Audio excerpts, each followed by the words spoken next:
Utopia e barbárie, conceitos e definições. Antes de iniciarmos os conceitos e definições de utopia e barbárie, vamos falar de Silvio Tendler, que é um cineasta brasileiro que idealizou e produziu o documentário Utopia e Barbárie. Utopia e Barbárie é um documentário de cunho histórico-social que retrata assuntos referentes à humanidade pós-Segunda Guerra Mundial e que demorou 19 anos para que se fosse concluído esse documentário. Não tem como deixarmos de falar de guerra como um paralelo entre utopia e barbárie, pois a guerra fundamenta tanto as utopias quanto a barbárie. Porque na maioria dos nossos assuntos que vamos passar no nosso trabalho, todas as ideias utópicas estão relacionadas também à guerra. Então, assim, através da utopia e através da barbárie, a guerra ela vai se fundamentar. A definição de guerra é um conflito armado que envolve lutas, mortes e destruição, coação política, econômica, psicológica e militar, podendo figurar também situações de hostilidades, desentendimentos, manifestações de ataques verbais, orais ou escritos, físicos e danosos, que podem interferir na forma estrutural e econômica de um Estado, país ou mundo. Podemos dizer também que a definição de utopia ela é uma ideia de civilização ideal, que o que traz o pressuposto de algo sonhado, porém dificilmente de ser conquistado. Dizemos também que a definição de barbárie ela é um ato desumano onde é desrespeitado os direitos adquiridos dos seres humanos ao decorrer das gerações. Também a falta de civilidade, a selvageria e a crueldade com o próximo. Barbárie na Guerra do Vietnã. A Guerra do Vietnã foi um dos mais impressionantes conflitos armados do século XX. Conflito esse que foi forjado pelos Estados Unidos a partir do incidente no Golfo de Tonkin, no Vietnã. Incidente esse que foi provocado por intenção dos Estados Unidos em assumir o território vietnamita. Podemos dizer que a barbárie iniciou-se a forma de destruição que os Estados Unidos, para obter o poder e para ter aquele território, ele começou a praticar, destruindo aldeias, cidades e matando milhares de vietnamitas. Bom, também podemos dizer que a violência e a barbárie ela está relacionada a essa guerra que protagonizou 20 anos de disputas sangrentas e de muitas mortes, a um custo de 200 bilhões de dólares. Em números, a Guerra do Vietnã ela matou mais de 1 milhão de vidas vietnamitas, 47 mil soldados americanos, 313 mil feridos, a um custo que eu acabei de dizer, a 200 bilhões de dólares. Custo esse que os Estados Unidos investiu para simplesmente forjar, para simplesmente obter o reconhecimento mundial sobre o seu poder bélico. Bomba atômica, Estados Unidos, utopia de vencer a guerra. A ideia utópica, utopia, um sonho de revolução, encaixar a sociedade no modelo ideal. Os Estados Unidos bombardearam Hiroshima e Nagasaki, daí veio a barbárie, ataque bomba. Os Estados Unidos bombardearam as cidades, morrendo entre elas várias famílias, mulheres, crianças e idosos. Sua opinião, o ato dos Estados Unidos bombardear as duas cidades foi válido? Olha, se você for parar para analisar, temos dois contextos diferentes. Podemos fundamentar de duas formas. Se você pegasse um líder do governo dos Estados Unidos e perguntasse para ele, um líder daquela época, e perguntasse para ele o que você está me perguntando, se aquele ato teria validade, com certeza ele afirmaria que teria validade e ainda que teria validade por um objetivo maior, que era o objetivo que os Estados Unidos visava com esse ato utópico, que era o quê? Em diminuir as custas em uma guerra, aplicando uma bomba, no caso, tendo morte só da outra parte, a parte que guerreia contra, somente ela que perderiam vidas, e também evitando que outras milhares de pessoas pudessem também vir a óbito com a guerra sangrenta e disputada como seria normal.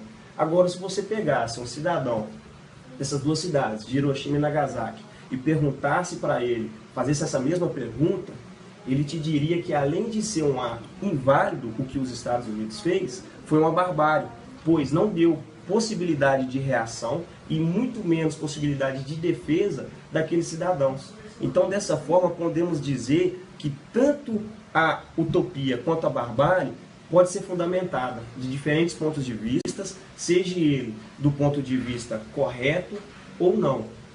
Podemos dizer também que eu acabei dizendo para você que conseguimos fundamentar o mesmo assunto de dois pontos de vista diferentes. Para mim, foi inválido esse ato. Reforma agrária, uma utopia de desenvolvimento que se iniciou no ano de 1940 a 1950. Olha, é bom dizer que, também, né, Israel, é bom dizer que essa utopia, ela foi uma utopia que não conseguiu ser concretizada, porque podemos ver que até hoje não conseguiu ser concretizado um plano de reforma agrária que satisfaça a tais necessidades da população. Isso. Porque com muita frequência acaba tendo crescimento do país, acaba tendo outros problemas também. O país não está preparado para... Exatamente, não está preparado para esse crescimento. Então, assim, a reforma agrária foi uma utopia do ponto de vista que ela foi ideológica e de que foi embasada num princípio que queria dar à população da época, né, nos anos de 40 e 50, que nosso amigo acabou de dizer, um poder maior de... Como que eu posso explicar isso? Um poder maior de crescimento para o país, entendeu? Porque até então, toda a agricultura, toda a parte de terra do Brasil, ele era... Pode continuar. Ele era assim, era para os mais ricos, né? Os mais ricos que ele era limitado aos mais ricos. E 70% da população brasileira, na década de 40 e de 50, morava em áreas rurais. Essa intenção, essa utopia em ter uma reforma agrária, em ocupar esses terrenos, em ocupar essas regiões, ela foi válida, porém, e é bom frisar também, João Goulart, então presidente do Brasil, também conhecido como Jango, foi um dos responsáveis a estar expandindo essa ideia, porém, um pouco depois, futuramente, veio a romper com as lideranças sindicais, com as lideranças jovens, e acabou que perdeu peso. Perdeu esse peso, né? Como posso dizer? Ele perdeu essa autonomia toda. Né? Exatamente. Por causa que os mais ricos, né? Os poderosos, os mais ricos não estavam apoiando ele, entendeu? Estavam totalmente contra, porque ninguém quer perder sua terra, né? Seus hectares, né?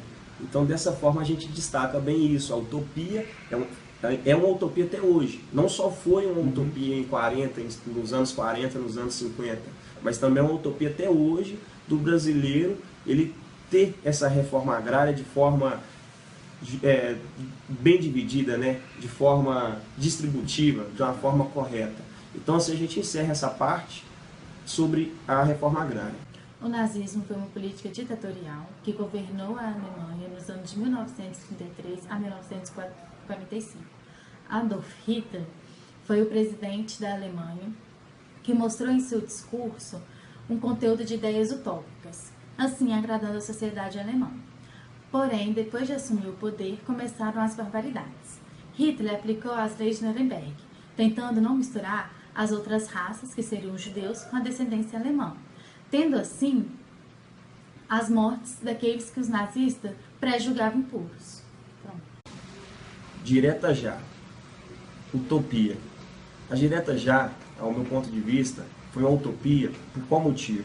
Porque foi um movimento de reivindicação civil que dentro de toda a população se uniu para se manifestar contra o poder que era adquirido pelos militares naquele momento. Por quê?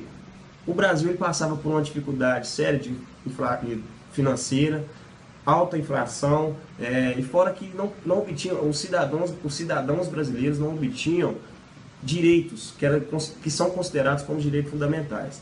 Então podemos dizer que esse movimento de reivindicação, se hoje a gente tem essa possibilidade de estar fazendo esse vídeo, de estar conversando com vocês, nossos colegas, através dessas redes sociais e de expressar da forma que a gente quiser, desde que não interfira e não atrapalha nos direitos do nosso próximo, foi adquirida a partir daquele momento.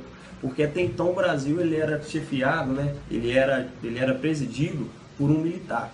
Então, de certa forma, era um regime muito fechado, um regime que não aceitava certos direitos principalmente fundamentais, que através das diretas já muito se desenvolveu e financeiramente também o país veio a crescer. Então, pós a direta já, a gente pode frisar bastante que não foi conseguido de imediato esse objetivo, porque exigia que fosse aprovada uma emenda constitucional que naquela época que era para ser aprovada, teria que ter 3/5 de todo voto, 3/5 de votos do Congresso, e não obteve suficientes votos para que essa emenda tomasse vigor. Então, de certa forma, essa emenda ela só foi ser vinculada muito tempo depois.